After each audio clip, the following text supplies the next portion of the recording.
ولا تكونوا كالذين نسوا الله فأنساهم أنفسهم أولئك هم الفاسقون۔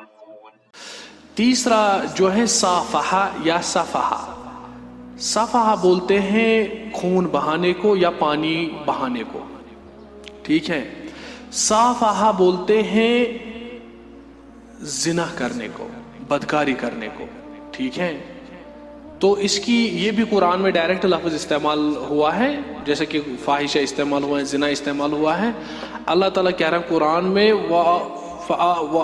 فَآتُوهُنَّ أُجُورَهُنَّ بِالْمَعْرُوفِ، آپ عورتوں کو ان کے مہر معروف طریقے سے دے دو۔ جو عورتیں ہیں ان کا مہر جو ہے آپ کو نکاح میں جو ان کو مہر دینا ہے اس کو معروف اندازہ سے دے دو۔ محصنات بشرطے کہ وہ عورتیں عفیفہ ہو، پاک دامن ہو، پاک سیرت ہو، چیٹ نہ کرنے والی ہو، حرام چیٹ نہ کرنے والی یا نہ ہو۔ محصنات غیر مصافحات، غیر مصافحات کا مطلب ہے کہ وہ علانیہ کھلم کھلا دوستیاں کرنے والی یا نہ ہو دوسرے لوگوں کے ساتھ، غیر محرموں کے ساتھ۔ علانیہ وہ جو ہے تعلقات کرنے والیاں نہ ہو کہ مجھے تو وہ تو میرا ایکس تھا، وہ تو میری ایکس تھی، پھر میں نئی کے پیچھے پڑ رہا ہوں۔ دوستوں میں فخریہ انداز میں ایسی باتیں یا سہیلیوں میں فخریہ انداز سے ایسی بکواسات کرے گی کہ میں نے اس کو چھوڑ دیا، اس نے مجھے چھوڑ دیا۔ وہ ایسے بکواسات قرآن ڈائریکٹلی ایڈریس کر رہا ہے کہ ان عورتوں سے شادی کرو، ان کو مہر دے دو آپ جو اللہ نے مقرر کر دیا ہے کتاب و سنت میں، غیر مصافحات، جو علانیہ غیر لوگوں سے تعلقات قائم کرنے والیاں نہ ہوں، غیر مصافحات۔ تو مہر اسی لڑکی کو دیا جاتا ہے، اور جو اس میں نہ پھنس جائے اسی کو مولوی صاحب کو اسی کو نکاح پڑھانے جانا ہے جو غیر مصافحات نہ ہو۔ تو اگر مولوی صاحب گیا وہاں نکاح پڑھانے کے لیے، وہ جو عورت ہے غیر مصافحات نہیں ہے، مصافحات ہے، یعنی علانیہ قائم کرنے والی ہیں تعلقات غیر جو ہیں مردوں سے، تو وہاں وہ نکاح پڑھانے گیا، 1000 مل گیا، 2000 مل گیا، اور وہ کشمیری سال بھی مل گیا ادھر واضوان، خلاص وہ مولوی نے تو قرآن کی مخالفت کر دی، یہ کر کے ڈائریکٹ قرآن کی مخالفت کر دی۔ کتاب اللہ کہہ رہا ہے کہ ان کو آپ مہر دے دو جو محصنات ہیں معروف انداز سے، اور غیر مصافحات جو علانیہ طور پہ حرام کاری کرنے والی نہ ہو، ایسی عورتیں۔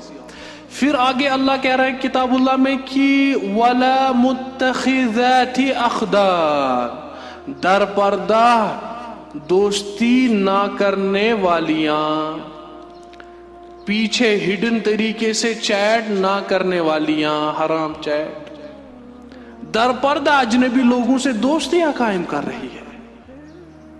ٹھیک ہے، اب ایسے سمجھ لیجئے کہ کوئی ایک آدمی ہے، اس نے ڈیورس ہو گیا کسی اینگل سے، اب جب وہ ڈیورس ٹیکن پلیس یعنی وہ ہو گیا، ختم ہو گیا، کون سا وکیل کون سا مولوی آپ کو ایسا بول سکتا ہے کہ اس عورت کے ساتھ اب چیٹ کرنا ٹھیک ہے؟ وہ اس کی ایکس وائف تھی، اب ڈیورس تو ہو گیا لیکن اس کو اب اس کے ساتھ چیٹ کرنا ہے، از اٹ الاؤڈ؟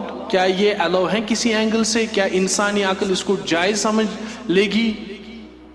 یہ اس کے ساتھ تعلق قائم کر سکتا ہے یا نہیں؟ سارے وکیل وہ کہتے ہیں اس کو لکھ کے دے دو بھائی، سارے نمبر ڈیلیٹ کر دو، کوئی کچھ نہیں کرنا آج سے اس کے ساتھ کوئی چیٹ۔ وہ اس کی حالانکہ بیوی تھی اور اس کے ساتھ اس نے زندگی گزاری تھی، کچھ لمحے یا کچھ سال اس نے گزارے تھے اس کے ساتھ، یا بچے بھی ہو گئے تھے۔ سارے کہہ رہے ہیں یہ وکلا، یہ فورن میں، انڈیا میں، کشمیر میں، سب کہہ رہے ہیں کہ نہیں، سب ڈیلیٹ کر دو، ڈیورس ہو گیا، خلاص معاملہ رفع دفع، خلاص اب کوئی تعلق قائم نہیں کرنا آپ کو۔ اسلام کہہ رہا ہے پہلے ہی کہ ان عورتوں کو مہر دے دو آپ جو جو غیر مصافحات ولا متخذات اخدان، جو در پردہ چوری چھپے دوستی کرنے والیاں نہ ہوں. کن کے ساتھ؟ غیر محرم کے ساتھ.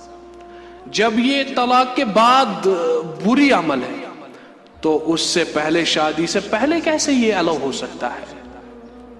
لیٹ سے آپ نے ڈیلیٹ کر دی وہ کانورزیشن، دوسرے نے بھی ڈیلیٹ کر دی، اس لڑکی نے بھی ڈیلیٹ کر دی، لیکن ملائکہ نے تو ڈیلیٹ نہیں کر دی. اور اللہ تعالیٰ جو ہے وَلَا يَنْسَى رَبُّكَ، آپ کا جو اللہ ہے اس کو نہیں بھولتا، لوگوں کو بھولتا ہے، اور ملائکہ کو بھی نہیں بھولے گا اس اینگل سے کہ جو کچھ انہوں نے نوٹ کر دیا ہے. کما جاء فی الحدیث ان آثارکم تکتب، جو کچھ بھی آپ پیچھے چھوڑتے ہیں، ایکشن کرتے ہیں، عمل کرتے ہیں، قول بولتے ہیں، یہ سب لکھ دیا جاتا ہے. والحدیث صححہ الالبانی رحمہ اللہ.